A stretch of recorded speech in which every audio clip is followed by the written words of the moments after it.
Ça va, oui. Ça va? Ce chat est fou.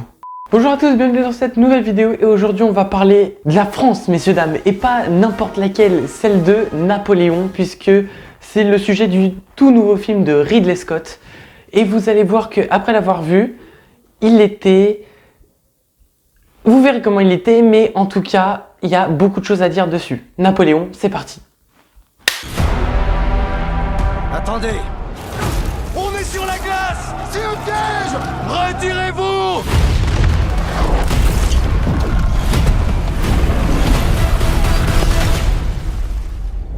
Je ne suis pas fait comme les autres hommes.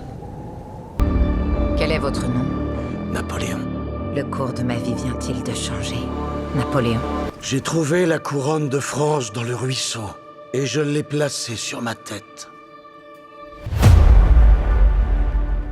Avant de commencer cette vidéo, je vous annonce que la semaine prochaine, il n'y aura pas une, il n'y aura pas deux, mais il y aura bien 3 vidéos dans la semaine. 3 concepts différents qui vont traiter de 3 sujets différents. Donc il y aura forcément quelque chose qui va vous plaire, donc je vous invite à vous abonner pour ne absolument rien louper.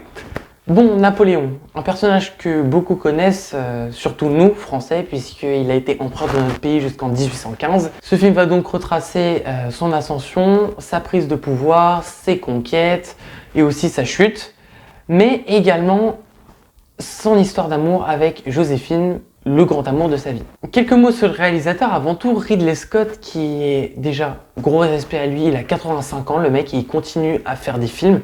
D'ailleurs, il est sur un autre projet qui devrait arriver 2024 ou 2025. 2024, je crois, donc un taré le mec. C'est franchement, c'est vraiment incroyable d'être encore à ce niveau-là à son âge. Et le mec est vraiment très connu dans le milieu. Il pèse dans le game, hein. Il a notamment fait Gladiator en 2000 avec Joaquin Phoenix et aussi Seul sur Mars en 2015 qui m'avait vraiment marqué et qui est vraiment un très très bon film avec Matt Damon. Et derrière moi, il avait fait Le Dernier Duel avec Adam Driver ou encore House of Gucci avec Adam Driver et Lady Gaga. Il y a aussi Jared Leto dedans. Il est quelque part chez moi, donc il faudra que je voie un jour. Mais bref, le mec a fait de très gros projets. C'est un très grand réalisateur à la hauteur de ce que devrait être ce film, en fait. Et est-ce que ce film est à la hauteur? Alors, ça va être compliqué. Je suis assez mitigé après être sorti de ma séance, mais s'il y a un truc que je dois dire, c'est que les gens là, ceux qui mettent des notes sur Allociné, vous abusez de fou, non? Parce qu'on va pas se mentir, là, sur Allociné, le film, il est à 2,6 sur 5. C'est vraiment très moyen, c'est quasiment la moyenne en fait, genre, il est vraiment moyen le film. Et je trouve que c'est très sévère. Je pense qu'en fait, les gens qui notent ce film aussi sévèrement, c'est parce que on nous a vendu ce film comme quelque chose de grandiose, quelque chose d'immense. En plus, ça touche à l'histoire de France. Donc, on aime bien que ce soit retranscrit parfaitement comme ça devrait l'être, en fait. Que ça soit vraiment exactement ce qui s'est passé dans notre histoire. Et en plus de ça, comme on t'a vendu quelque chose de grandiose avec de grands acteurs comme Joaquin Phoenix, on se disait, ouais, le film il peut aller aux Oscars. Joaquin Phoenix, il peut avoir l'Oscar du meilleur premier rôle, enfin... Il y a beaucoup de choses qui fait qu'on était très hype autour de ce film. Et comme il est, on va pas se mentir, il est en dessous des espérances de ce qu'on attendait, forcément, tu ressens un peu salé, un peu déçu de ta séance, ce qui fait que les notes sont dures. À l'inverse, tu vois, The Marvel, on n'attendait absolument rien de ce film. Et on a été agréablement surpris, c'était au-dessus de nos espérances, du coup, ça fait que les deux films, ils ont quasi la même note. Je crois que The Marvel, il doit être à 2,3 ou 2,4, alors que Napoléon de Ridley Scott, il est quand même largement au-dessus. Hein, et il est quand même beaucoup plus qualitatif. Donc voilà, ça sera mon premier point. Vous attendez pas à quelque chose qui soit exactement retranscrit au centimètre près, à la milliseconde près de ce qui s'est passé dans l'histoire, parce que ce n'est pas le cas.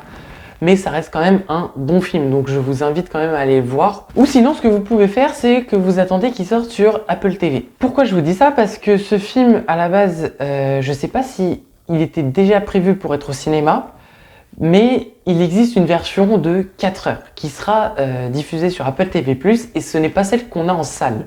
Nous, on a une version qui est adaptée pour les gens qui vont au cinéma, certainement parce que 4 heures, ça a été jugé trop long. Bon, après, on a eu Killer of the Flower Moon qui était à 3h26, hein, et ça s'est très bien passé. Donc, bon, 4 heures, j'y serais allé quand même, tu vois. Mais voilà, pour la plupart des gens, ça aurait peut-être été trop long et ça aurait peut-être freiné les gens à aller en salle et du coup, pas ramener assez d'argent. Donc on se retrouve avec une version de 2h38 et cette version,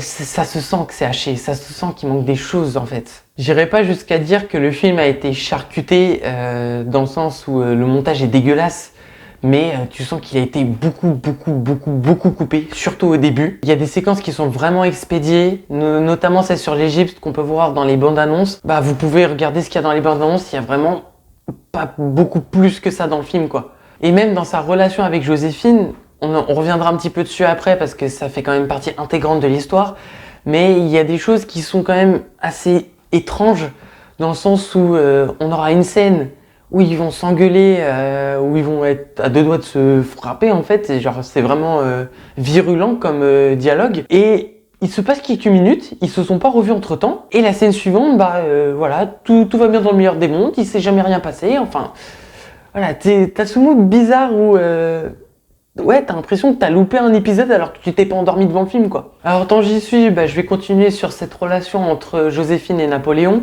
Joséphine qui est jouée par Vanessa Kirby, je la trouve vraiment bien dans ce rôle. Elle le joue super bien, ça retranscrit vraiment l'émotion que le personnage ressent, tu le ressens. Enfin, c'est très propre, j'ai vraiment validé sa prestation. Avec Joaquin Phoenix, ça fonctionne plutôt bien. J'en ai vu certains qui étaient un peu déçus, pas déçus, mais qui trouvent que c'est pas sa meilleure prestation à Joaquin Phoenix. Alors, on est d'accord là-dessus, c'est pas sa meilleure.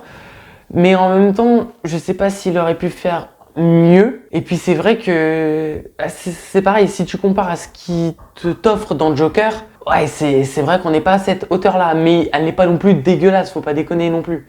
Ça reste quand même une belle prestation. Il passe bien Napoléon, cet empereur qui se veut, qui est présenté comme quelqu'un de conquérant, de froid et un chef de guerre tout simplement.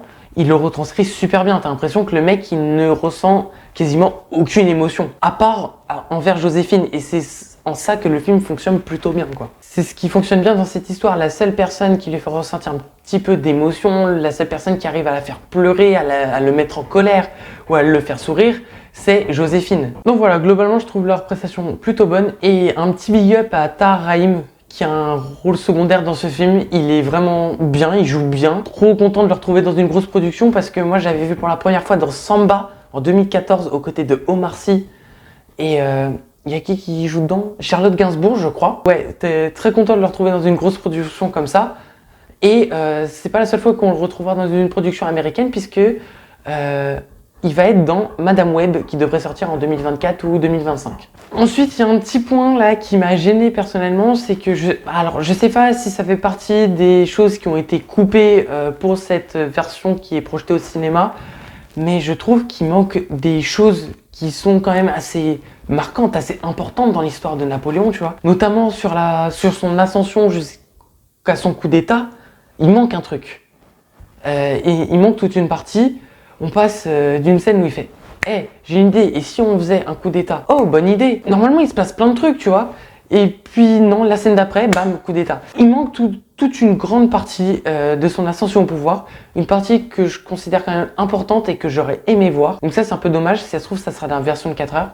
J'en sais rien, on verra bien. Et l'autre chose qui manquait aussi, c'est cette relation avec la France et le peuple français. Pourquoi ça? Parce que Napoléon...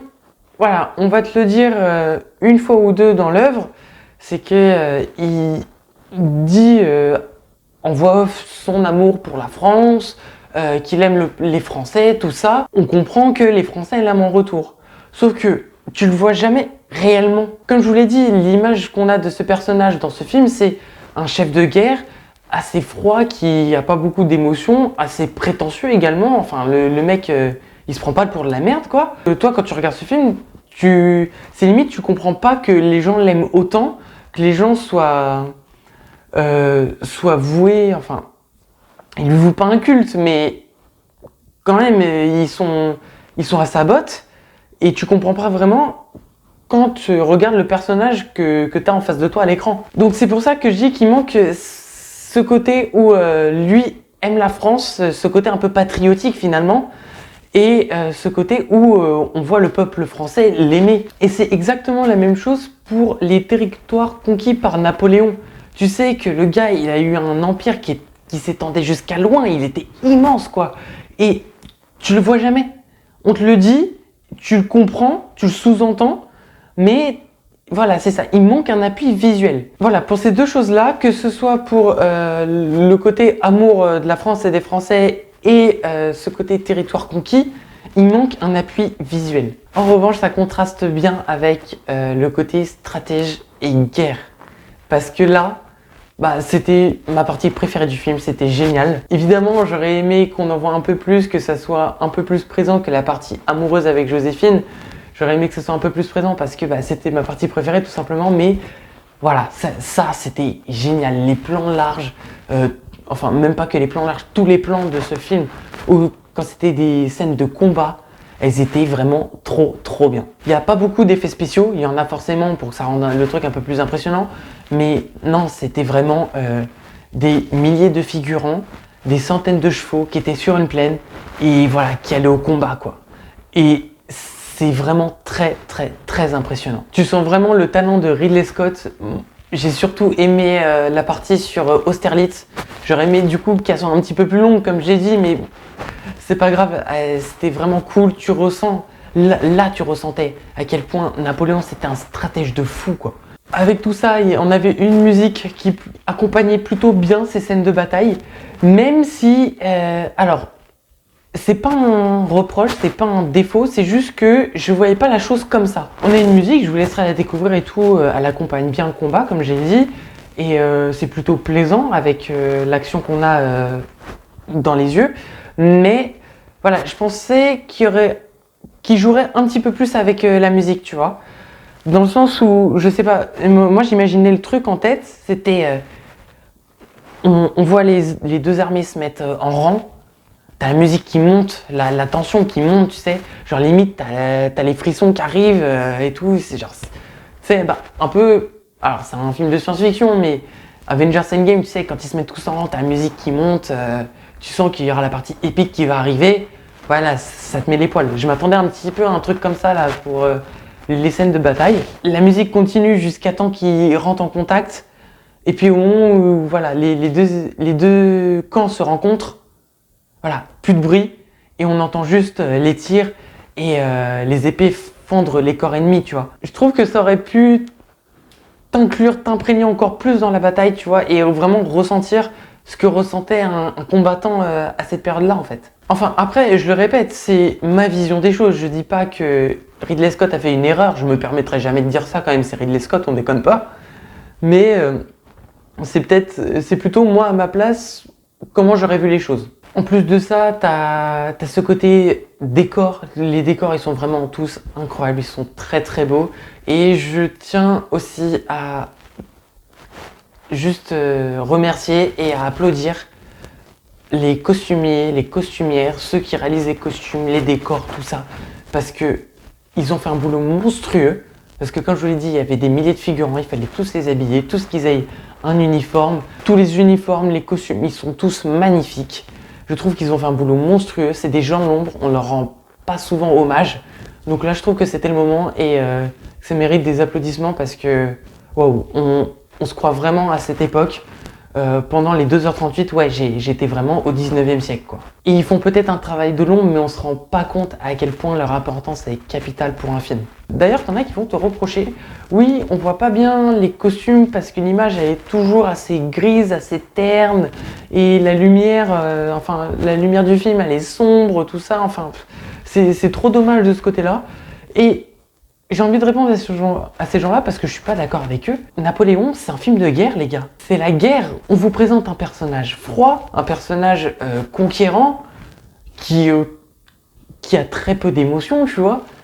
Ça aurait été bizarre que on ait plein de gens avec des couleurs pétantes, tout ça. Ça aurait pas eu de sens et ça aurait même été une erreur. C'est normal que au niveau de la photographie, ce soit assez que les couleurs soient ternes parce que voilà, c'est pas lumineux la guerre, c'est pas drôle, c'est pas les bisounours, tu vois ce que je veux dire. Donc ouais, non, ce reproche, je suis pas d'accord. Et pour la conclusion de ce film, ouais, je trouve ça aussi un petit peu dommage. J'ai l'impression ouais, qu'elle a été assez raccourcie. Il passe quand même 6 ans à Sainte-Hélène. Ouais, c'est peut-être 6 ans, 6 minutes, quoi, grand max. C'est très court. On le voit pas sombrer, en fait. Et je pense qu'au vu de l'acteur qu'ils avaient, Joaquin Phoenix, on l'a vu, notamment dans le Joker, comment il peut passer d'un personnage à un autre, comment il peut vriller. On l'a vu qu'il était capable de faire ce genre de personnage et ça aurait été le moment vraiment opportun de lui permettre d'offrir une prestation de fou comme celle-ci, quoi. Donc là aussi, c'est surtout dommage et c'est surtout trop court. Voilà, pour conclure sur ce film, il est quand même sympa, c'était un bon moment au cinéma. Il y a des belles choses, il y a des très belles choses même. Il y a des bonnes idées. Malheureusement, c'est trop rushé au début, vraiment trop. Il manque des choses à droite, à gauche. Peut-être que la version de 4 heures comblera tous ces aspects-là. Je sais pas si je la regarderai, je sais pas si j'en ferai une critique, je suis pas sûr. Mais en tout cas, je vous invite vous à aller voir ce film parce que ça mérite quand même le détour, je trouve. Et puis, si vous n'allez pas le voir au cinéma, attendez la version de 4 heures sur Apple TV. Et puis voilà. Sur ce, merci d'avoir regardé cette vidéo. Si celle-ci t'a plu, n'hésite pas à t'abonner, à mettre un pouce. Commente, dis-moi ce que tu as pensé du film. Et nous, on se retrouve, comme je l'ai dit, la semaine prochaine pour un programme assez chargé. Vous verrez bien ça. C'était Ciné Trip. Salut!